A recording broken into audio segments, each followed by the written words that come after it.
Okay, so here are our three big stories for today. The first is the showdown on Capitol Hill. The clock ticks down as Ukraine aid, as Senate border talks falter. So the Senate is bringing the $106 billion original aid package.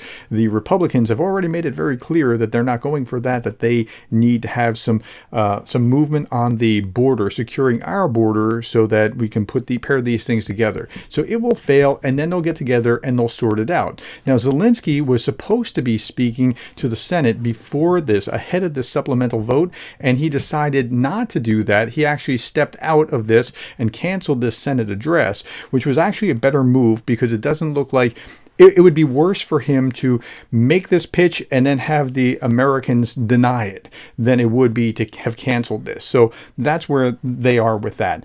I don't think that it's not going to happen. I think they're going to get together. They're going to figure out some kind of bill. Each side's going to give something and they'll make it work. But right now, it's kind of precarious because as we saw yesterday, there was this article, White House warns that it will run out of money for Ukraine unless Congress acts by the end of the year. So that's the great danger. Okay, here's the second big article. There was this article in the Washington Post today, miscalculations, divisions marked by offensive planning by U.S. and Ukraine.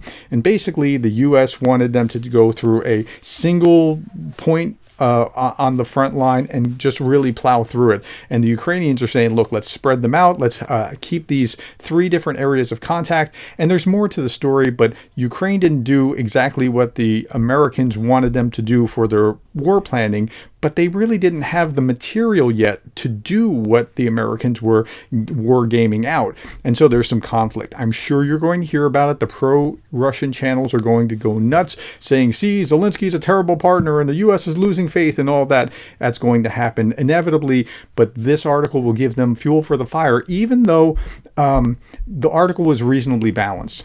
Here's the third thing.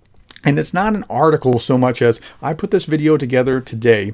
It's a short video a friend in Ukraine sent me about a Ukrainian pastor saying, hey, this is what it's really like. Now, this video is targeted to conservatives. If you have a conservative friend or a Republican friend or family member who you wanted to, for a long time, send any particular video to try to help them understand Ukraine.